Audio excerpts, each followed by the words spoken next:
대불정경 이어서 보겠습니다. 고산비에서 이제 9번째 안거를 부처님께서 나시는 가운데 고산비에서의 인연들이 소개가 되었어요. 그래서 처음에는 고사카의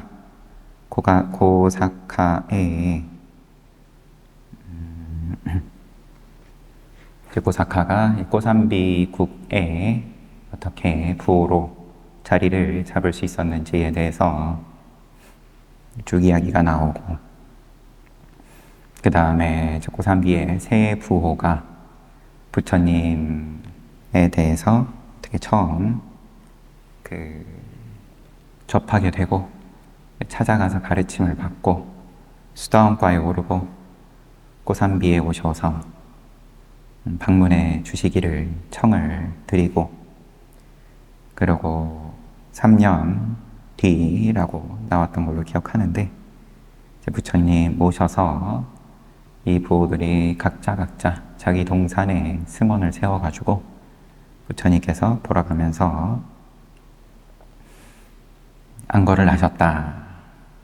그러면 참 이제 여기까지만 하면 좋은 일인데, 그런데 이제 고산비에서 또 있었던 큰 사건이 비구들끼리 갈라져가지고 서로 다투는데, 그 다툼의 정도가 부처님께서 훈계하고 나무라도 도대체 들어먹지를 않을 지경이었다. 제 계율에 능통한 비구, 그리고 또 그의 제자들, 그 다음에 경전에 능통한 비구와 그의 제자들, 이런 이제 힘싸움으로 번지게 되고, 해서 마지막에는 부처님께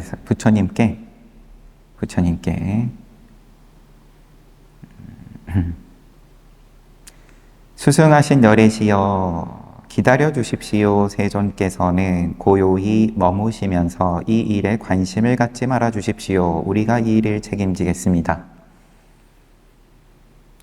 부처님은 가만히 계시라, 이런 말까지 이제 나올 정도로 의도에 대해서는 이제 나쁜 의도가 아니라고, 이게 지금 이 민군 사여도 스님의 말씀인 건지 아니면은 경전 혹은 주석서에 그렇게 나와 있는 건지는 명확하지는 않은데,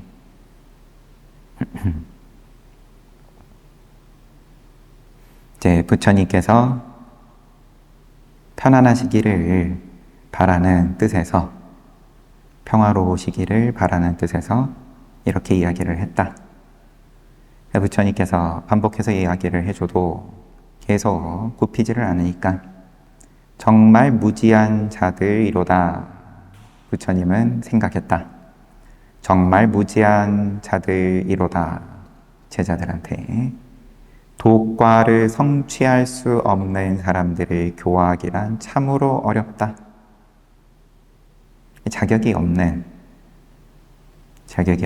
도과를 성취할 인연이 아닌 사람들을 교화하기는 참으로 어렵다.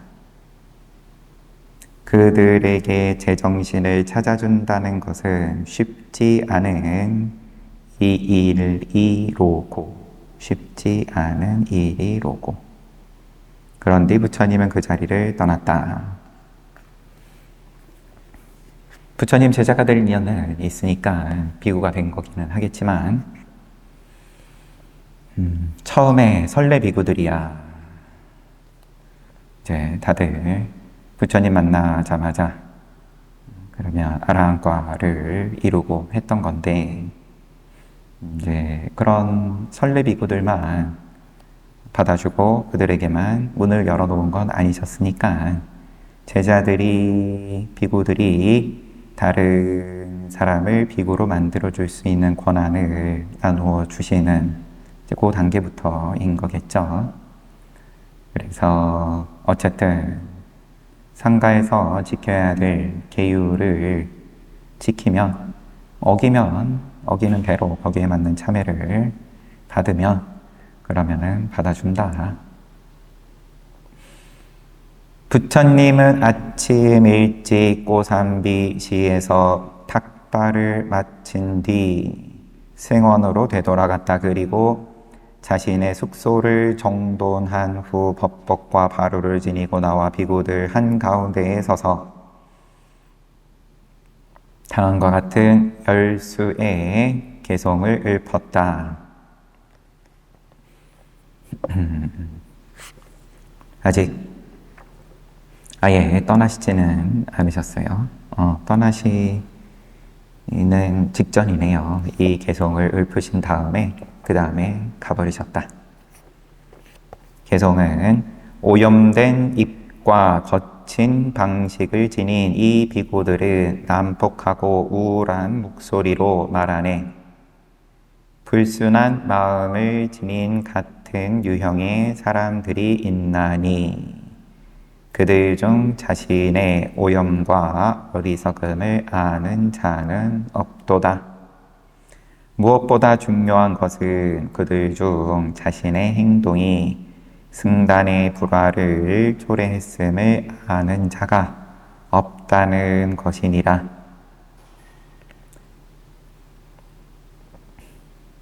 자신의 어리석음을 모른다.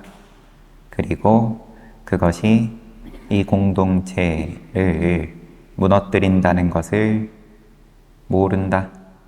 오염된 입과 거친 방식을 지닌 이 비구들은 어리석음에 크게 압도되어 있어 현자나 지자의 모습을 한 채 모양만 수행자이면서 오직 싸움만 생각하네. 그들은 입을 넓게 벌린 채 욕을 해대는데 그 어떤 부끄러움도 없으며 비난에 대한 두려움도 느끼지 않느니 비난받는 것에 창피함을 모른다. 싸움은 언제나 부끄러움의 상태로 귀결된다는 사실을 모르노라. 무조건 손해다, 싸우면. 그들은 분노가 그런 부끄러운 행위로 이끈다는 것을 인지하지 못하노라. 나를 욕했다, 나를 괴롭혔다, 나를 압박했다, 나의 재산을 훔쳤다.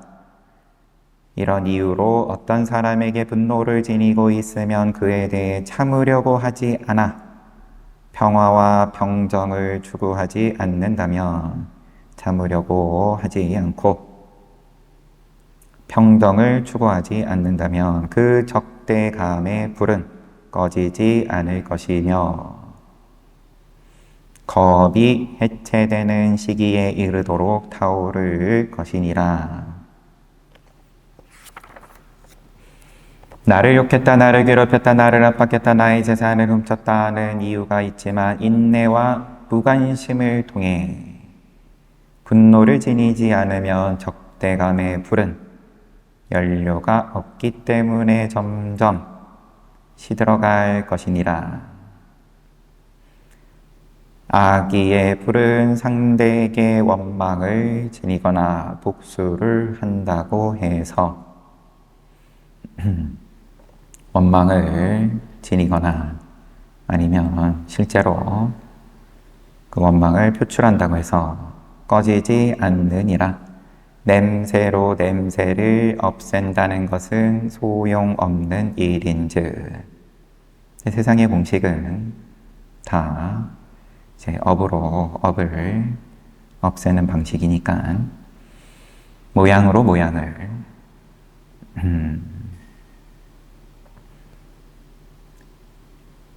이제 소용없는 일이다. 유한하다. 임시방편이다. 냄새는 오직 맑은 물로만 없앨 수 있나니. 마찬가지로 악의의 불꽃은 인내와 자비에 의해서만 사라지고 평화와 평정을 회복할 수 있다. 이것은 모든 부처님들과 벽지불들이 지금까지 따라왔던 길이나니 무지하고 싸우기를 좋아하는 비구들은 자신의 죽음의 왕국으로 행진하고 있다는 사실을 모르니라. 죽음의 왕국으로 행진한다. 반면 지적이고 사려 깊은 비구들은 모든 유의법이 죽음의 문턱으로 점점 가까워지고 있다는 사실을 완전히 알아채고 있느니라. 모든 유의법이 죽음의 문턱으로 가까이 이끈다는 사실을 완전하게 안다. 그러므로 싸움과 다툼은 사라져야 하며 평정이 넘쳐야 하느니라. 유의법의 평정, 유의법의 인내, 유의법의 자비를 말하는 게 아닌 거죠, 지금. 부모의 뼈와 팔다리를 무자비하게 부수고 척살하고 강제로 부모의 가축과 재산을 빼앗은 왕에게조차 우정을 키우며 평정을 확립했느니라. 누구의 본생경이었죠? 디가부의 전생 이야기를 부처님께서 말씀하시면서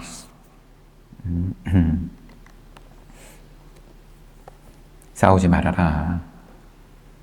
그래도 받아들이질 않으니까. 그럼에도 내가 사랑하는 아들이 너희들은 형제애를 추구하지도 평화롭고 안정된 상태를 추구하지도 않는구나. 디가부는 물론 이제 복수를 할 결정적인 상황에서 칼을 넣었다 뺐다 하기는 했지만 결국은 칼을 휘두르지 않았다. 잘 인용했다. 그런데 너희는 그것은 가능한 일인데도 추구하지 않는다. 정념을 갖춘 사람이 삼학을 완수하고 개정의 사막을 완수하고 명상에 잘 들고 신중하고 현명한 법다운 친구를 얻었나니 그럴 때 그는 그 친구와 사귀면서 기쁨을 느끼느니라. 정념 갖춘 사람이 법다운 친구를 얻었다. 그 친구와 함께하면서 기쁨을 느낀다. 진리를 찾기 위한 수행자의 삶을 깨닫고자 하는, 과위에 오르고자 하는 수행자의 삶을 산다면 코끼리, 표범, 호랑이 같은 외적인 적을 극복하기 위해 노력하고 탐욕, 분노, 어리석음 등 내적인 적을 뿌리째 뽑기 위해 노력해야 할 것인즉 외적인 적이야 수행자 아니더라도 당연히 죽기는 싫으니까 잘 방비를 하기 위해서 노력을 할 텐데 수행자의 삶을 산다며 탐진치 내적인 적을 뿌리 뽑기 위해 노력해야 된다.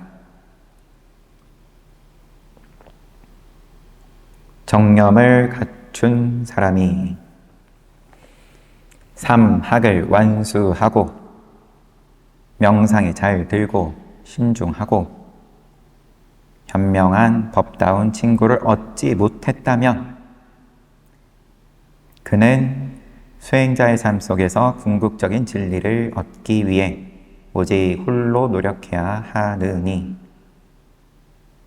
친구 있으면 기쁨을 느낀다.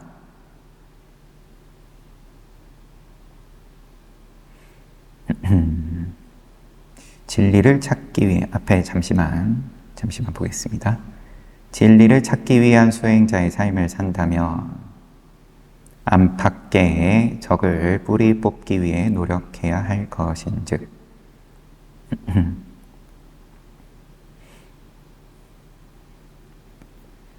이제 다음 개송에서는 친구를 얻지 못했으면, 현명한 법다운 친구를 얻지 못했다면 홀로 노력해야 하느니, 진리를 얻기 위해서 자신의 왕좌를 포기하고 나라를 버린 뒤 출가한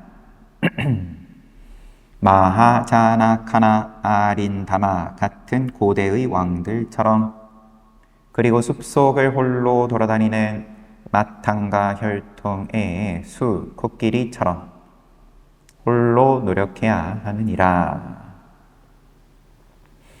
수행자의 삶을 살며 궁극적인 진리를 추구하면서 홀로 다니는 것은 찬탄받고 숭배받을 만하노라.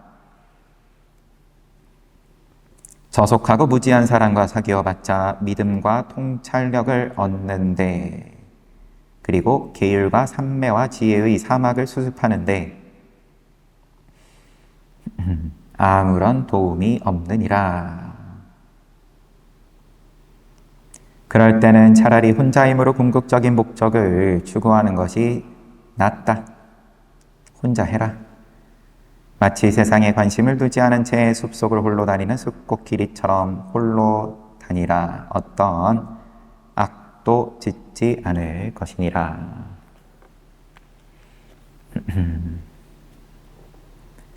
십수 개송인데,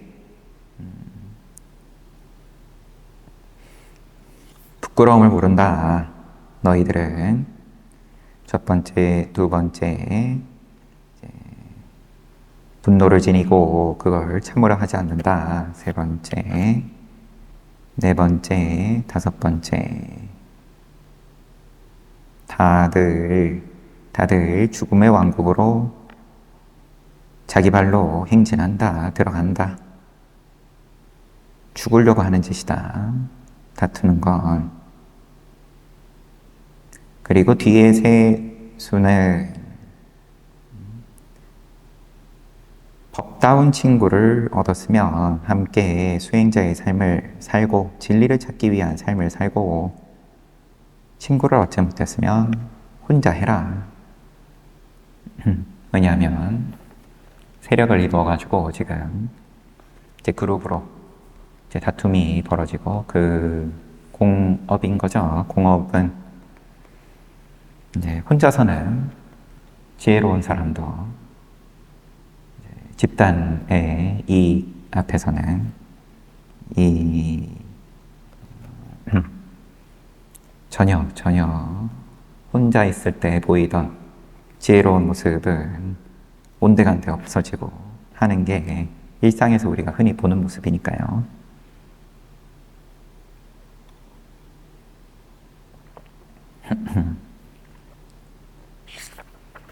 그냥 그룹으로 할 것 같으면 그룹으로 법다운 도반하고 진리를 찾기 위해서 수행자의 삶을 살고, 그렇지 않을 것 같으면 야, 혼자 해라. 부처님은 승단 한가운데 서서 이처럼 십수회의 개송으로 된 가르침을 베풀었다. 그런 뒤 혼자서 발라칼로나카 마을로 떠나버리셨어요. 이제 그렇게 하고 지금 교화부 3권이 끝났습니다. 뒤에 아누디파니 해가지고 이제 뭐가 있긴 있는데, 이거는 뭐 다음에 기회 되면 보도록 하고 바로 4권 보겠습니다. 부처님께서 떠나시고 무슨 일이 벌어졌냐?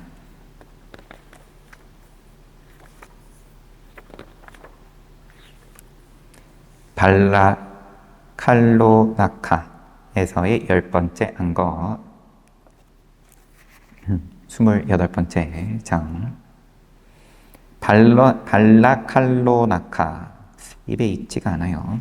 그러면 좀 다른 이름으로 무슨 코끼리 무슨 숲 같은 이름을 쓰는 주석이 있어서 잠깐 보겠습니다. 발라칼로나카, 아누비아. 발라칼로나카는 부호 우팔리 장자인 거죠. 부호 우팔리의 봉토에 속하는 마을이었다. 봉토라면은 거기서 세금을 걷는다, 이런 말로 보입니다. 부처님은 상수제자나,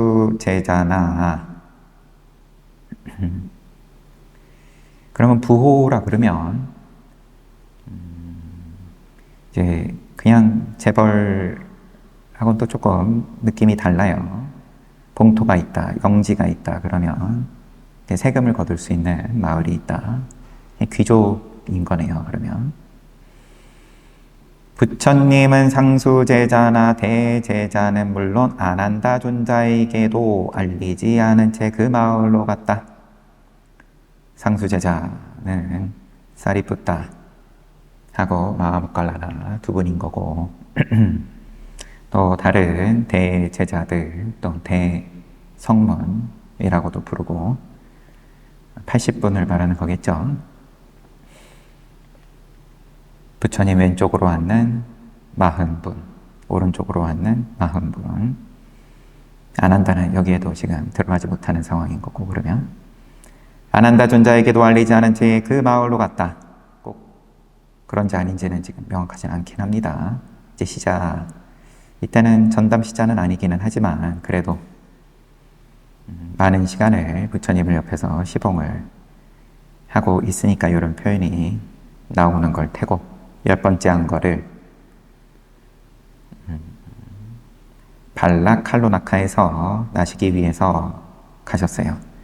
무리를 떠난 숲코끼리처럼 바로와 법의만 들고 혼자 그곳으로 간 것이다. 다가오는 10번째 한 거에는 깨닫게 할 만한 중생도 없었거니와 다투기 좋아하고 싸우기 좋아하는 비구들을 훈계하기 위한 방책이기도 했다. 탁발은 이제 이 안거 때에는 탁발을 따로 안 하셨죠. 코끼리가 먹을 것을 늘 구해왔으니까. 부처님은 빨릴레야카 숲을 향해 가는 길이었으나, 요 빨릴레야, 코끼리 빨릴레야 숲,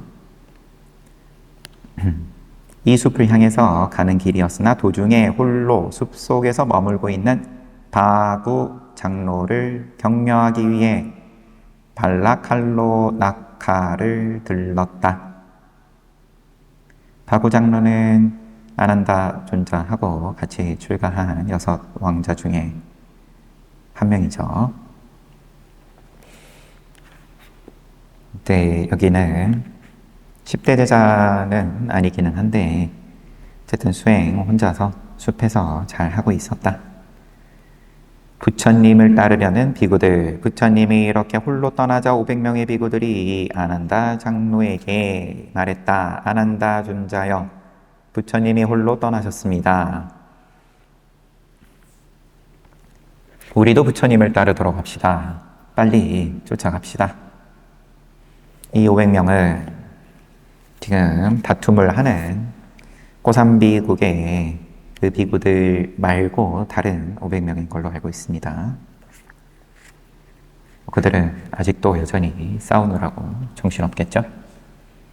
우리도 부처님을 따르도록 합시다. 아난다가 말했다. 벗들이여 세존께서 자신의 친구를 정돈하고 바로와 법의를 들고 시중하는 비구도 동반하지 않은 채 승단에 알리지도 않고 떠나셨다는 것은 홀로 떠나고 싶다는 뜻이요. 제자는 마땅히 스승의 뜻에 따라 행동해야만 하오. 그러므로 지금은 그대들이 스승을 따라갈 때가 아니오. 네, 아난존자는 부처님의 뜻을 알고 자기도 따라가지 않고 다른 비구들도 따르지 못하도록 했다. 그러면 이제 이 정도의 권한은 있는 입장인 거죠. 아난다존자가. 그때 바구 장로는 저만치서 부처님이 발라칼로나카 마을을 향해 홀로 오고 있는 것을 보았다. 그는 자리를 나란하고 발 씻을 물과 판, 발을 문지를 수 있는 질그릇 조각을 준비했다. 그런 후 부처님을 환대하며 가루와 더비를 받아 들었다.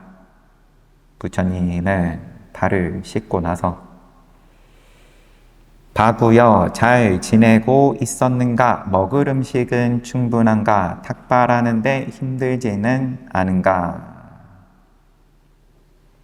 부처님께서 제자를 얼마 만에 만났는지 모를 일이지만 제자 만나가지고 하시는 질문이 그러면 잘 지내냐? 먹을 음식은 충분하냐? 탁발은 잘 되냐?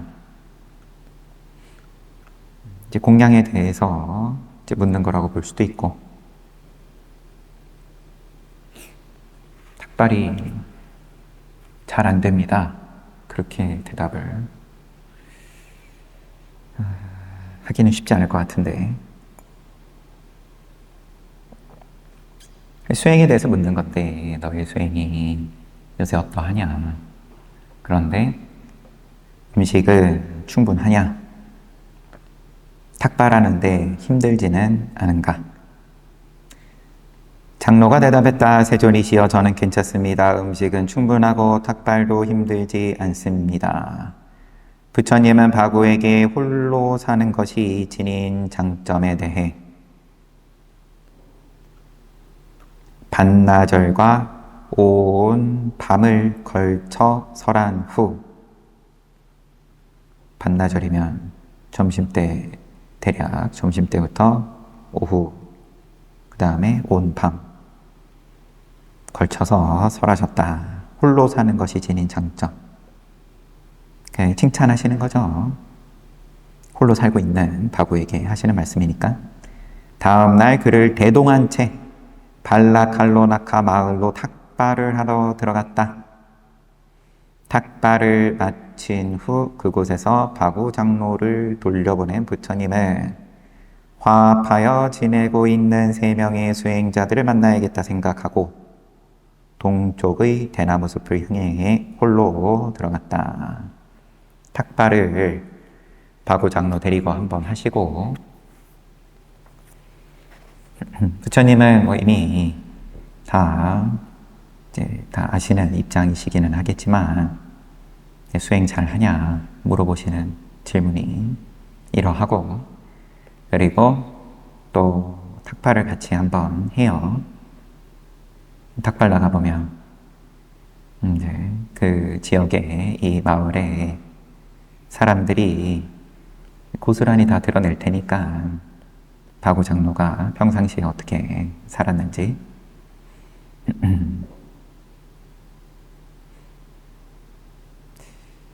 점검을 부처님께서 하실래 하시는 건 아니지만 이런 상황에 있는 제자 된 입장에서는 현미경으로 점검받는 느낌이겠죠. 그렇게 한번 해주시고, 큰 영광이기도 할 테고, 또 당연히, 그리고 또 그 다음에는 대나무 숲으로 가셔가지고 또 다른 수행자 3명 만나러 가십니다. 그때 동쪽의 대나무 숲에는 3명의 장로들이 머물고 있었다. 그들의 이름은 아누루타, 난디야, 끼밀라였다. 아누루타, 끼밀라 두 분도 왕자들 중에 속해 있는 거고, 그곳의 동산지기를 관리하는 처사라고 합시다. 다가오는 부처님을 보고는 부처님이 평범한 비구라고 했다. 그래서 부처님의 길을 막아서며 말했다. 비구여, 숲에 들어갈 수 없습니다. 이곳에는 궁극적인 행복을 추구하는 거룩한 가문의 성자 3명이 머물고 있습니다. 그들에게 불편을 끼쳐서는 안 됩니다. 네, 신장 역할을 해요. 부처님을 못 알아본 건 또 각자 안목이니까 어쩔 수 없는 거고, 우직하니 자기 역할을 합니다. 문제기가 융통성이 있으면 또 곤란하죠. 배고픈 사람이 먹을 것을 바라는 것처럼, 목마른 사람이 물을 바라는 것처럼, 추위에 압도된 사람이 열기를 바라는 것처럼, 더위에 압도된 사람이 시원함을 바라는 것처럼, 슬픔에 잠긴 사람이 행복을 바라는 것처럼 부처님은 다투기 좋아하고 불화에 빠진 고산비 비구들에게 상심한 나머지 그 지역에 살고 있는 비구들 중에 덕 있는 자를 찾았다. 부처님께서 이제 제자들이 하는 모양새에, 여기 표현대로라면 상심한 나머지 또 잘 살고 있는 비구들 만나러 가셨다. 그때 이 거룩한 가문의 성자 3명이 눈에 들어온 것이다. 부처님은 그들에게 용기를 더욱 북돋아 주고자 했으며 아울러 이렇게 생각했다. 만일 그들의 용기를 북돋아 준다면 그것은 또한 저 고산비 비구들을 훈계하는 좋은 방법이 될 것이다. 아예 마음에서 접은 건 아니에요. 저들은 싹수가 없으니까 수행 잘하는 제자들 챙겨야지, 이제 그럼 수행 잘하는 제자들 챙겨야지는 마음, 그런 마음 더하기 고산비 비구들을 훈계하는 좋은 방법이 될 것이다. 그리고 말만 보면, 그러면 너네들이 하도 내 말 안 듣고 싸우기만 즐겨하고 수행자의 본분을 생각하지 못하고, 부처님께서 나는 얼마든지 떠날 수 있다. 그럼 수행 잘하는 제자들 또 있으니까 그들을 또 잘 지도하면은 된다. 떠날 수 있다. 이런 모양을 보여주시는 것으로서 훈계가 될 것이다. 이런 말로 보입니다. 한마디로 하면 너네는 그러고 살아. 버리면 돼. 이렇게 보여주면 된다. 그 동산은 그것 소유주가 쳐놓은 담으로 잘 보호되고 있었다. 그래서 그곳에 과일, 꽃, 고무, 그리고 담으로 만든 집 등이 다른 사람의 침탈으로부터 안전할 수 있었다. 잘 보호되었다. 관리가 잘 되었다, 동산이. 그곳에 있던 동산지기는 멀리서 부처님이 오는 것을 보고 이렇게 생각했다. 이 동산에는 고귀한 분들이 여태껏 조화롭게 살고 있다. 그런데 다른 사람이 오게 되면 논쟁과 다툼이 일어날 우려가 있다. 그런 사람은 이리저리 다니면서 날카로운 뿔을 가진 소처럼 남을 공격하고 파괴할 것이다. 그러다 보면 분쟁이 벌어질 것이다. 지금 다가오고 있는 저 큰 비구는 언젠가 행복하게 머무는 언제나 행복하게 머무는 저 3명의 거룩한 수행자들을 파괴하게 될 것이다. 그는 매우 인상적이며 금빛 피부를 가지고 있고 훌륭한 음식을 좋아하는 사람으로 보인다. 뭔가 이제 고귀해 보인다. 훌륭한 음식을 좋아하는 사람처럼 보인다. 이곳에 도착하는 순간부터 그는 자신에게 훌륭한 음식을 제공하는 제가의 추종자들을 칭찬하는 등 이런저런 짓을 할 것이고 그것은 저 훌륭한 분들이 영위하는 고요한 수행의 삶을 해치게 될 것이다. 뭔가 이제 인상적이고 금빛 피부가 있고 이제 훌륭한 분으로 보인다. 못 알아본 건 아니에요. 훌륭한 분으로 보여서 어수선해지겠다. 시끄러워지겠다. 연예인처럼 보인다. 그러면 지금 고요한 수행을 하는 분들을 해치게 될 것이다. 게다가 이곳에는 오직 세 사람을 위한 편의시설밖에 없다. 암자도 세 채, 걷는 길도 세 군데. 그럼 세 분이 계시지만 서로 따로 사는 거예요. 암자도 세 채, 걷는 길도 세 군데, 휴식을 취하는 장소, 낮 동안 휴식 취하는 장소도 세 곳, 긴 의자도 세 개, 발 닦는 탕도 세 개, 여부는 없다. 그런데 저 풍채가 우람한 비구는 이곳에 오래 머물 것 같다. 그렇다면 그는 적절치 않은 때, 적절하지 않은 지금, 이때 세 명의 수행자들에게 불편을 끼칠 것이다. 이런 생각으로 동산지기는 그들의 평화를 방해하지 말라 면서 부처님이 동산으로 들어가는 길을 막았던 것이다. 그는 결코 고귀한 세 사람이 불행해지는 것을 원하지 않았다. 세 분이 머물고 있는데 무문관하고 있는 거예요. 그러면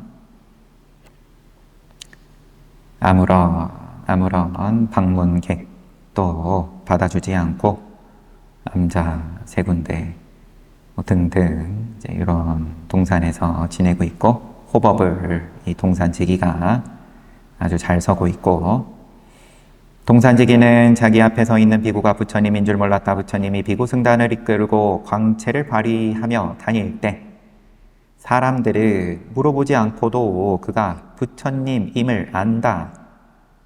사람들은 부처님임을 알아보는데, 그런데 이 동산으로 갈 때 부처님께서 그 누구도 내가 붓다인 것을 모르게 해야겠다고 생각했다.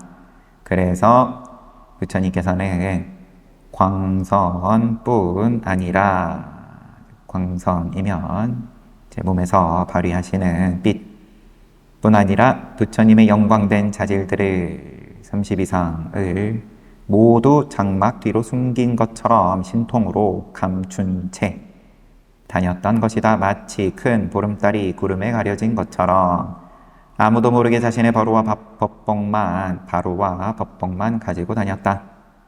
그래서 동산지기가 몰라보고 길을 막은 것이다. 그때 낮 동안의 휴식에 들어있던 아누루타 장로는, 여기는 이제 천안제일이니까 동산지기가 비구여 이 동산에 들어오지 마십시오 하는 소리를 들었다. 그는 생각하기를 이곳에는 우리 세 사람뿐 다른 이는 없다. 그런데 지금 동산지기가 다른 비구와 이야기를 나누고 있다. 우리 말고 누가 있단 말인가? 그러고는 일어나서 주위를 둘러보았다. 그러고 부처님을 보았다. 그때 부처님도 아누루타 장로를 보았다.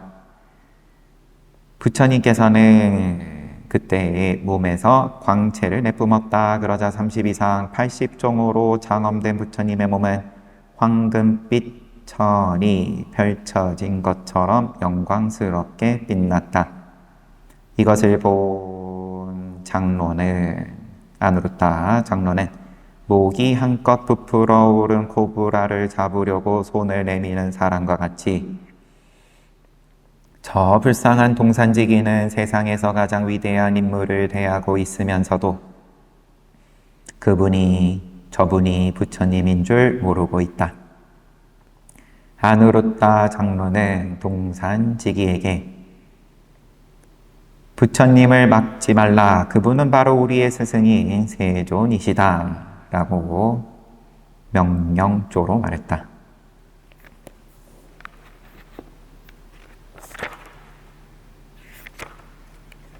부처님을 환영하는 세 장로. 이 세 분이 장로 아누르타 끼밀라 하고 바구가 아니라 난디아 아누르타 난디아 끼밀라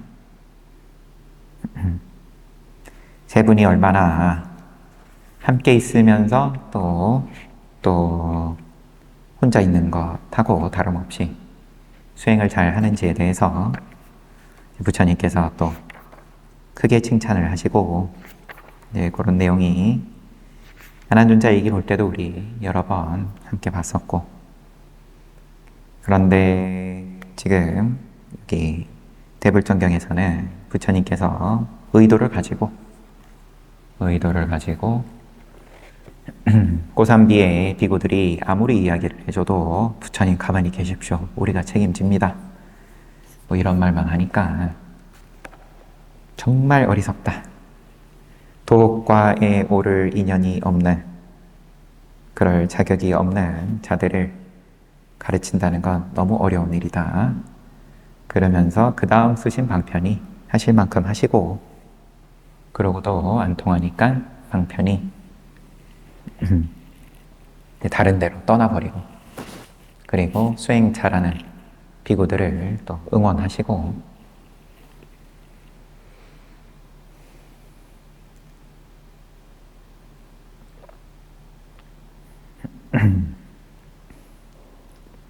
책은 여기까지 보겠습니다.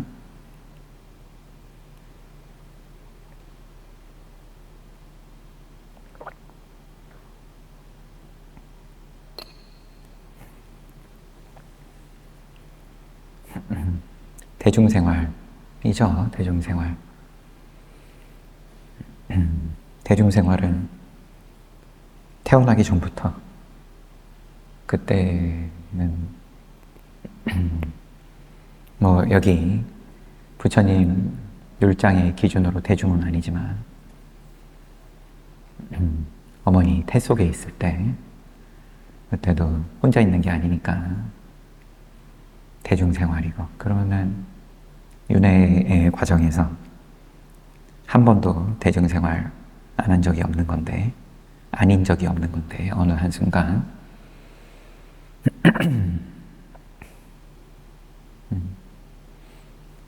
대중생활이 점점 더 정밀해지고 복잡해지고 섬세해지고 하는 방향으로 계속 이제 흘러온 거고, 이제 지구의 범주를 넘어서 또 이제 우주에서까지 하려고 다들 열심히 노력 중인데, 뭐 이러거나 저러거나 원칙은 간단하다. 대중생활의 원칙은 너도 좋고 나도 좋고, 사실 모양을 떠나야 가능한 거죠. 그 정도는. 이제 윤리적인 입장에서는 내가 희생을 하고 내가 가진 거를 나누고, 이제 이러면은 공동체는 또 그래도 유지가 되는 거니까. 아니면 내가 양보를 못하고 남의 것을 취해야 된다. 이제 나는 좋고 너는 안 좋고, 이제 요 선이라도 좀 벗어나 봐라. 축생을 조금 한 걸음 뛰어넘어 봐라 하면서 이제 보시와 지게를 말씀을 이제 하시는 거고, 그러면은 이제 모양으로서는 유지가 되는 건데 점점 더 넉넉해지는 거고, 부와 명예는 이제 그러면은 보장이 되는 건데, 천상의 모습까지 보여주시면서 그런 다음에 사성제, 괴로움에 대해서 정확하게 얼마나 올바르게 보냐. 오온, 색수상행식이 다 괴로움임을 정확하게 뭐냐? 정견으로서 정념을 지니고 이게 봐지냐? 안 봐지면 개정해 열심히 수습하고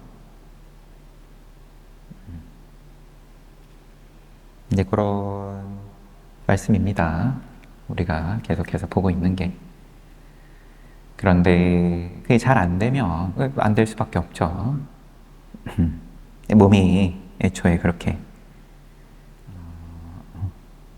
우선 남의 걸 빼앗고 내가 취해야 생이 유지가 되는 그런 세상에서 살고 있는 몸이니까 거기에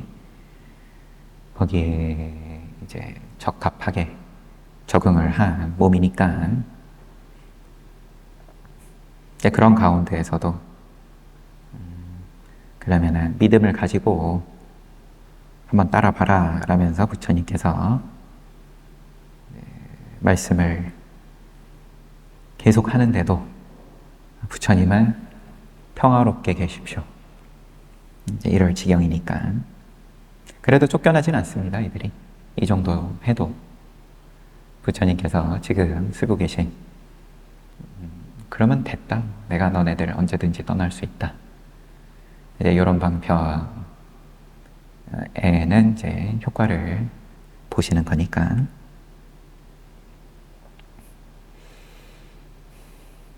쉽지 않은 대중생활 여러분들 늘 하고 계십니다.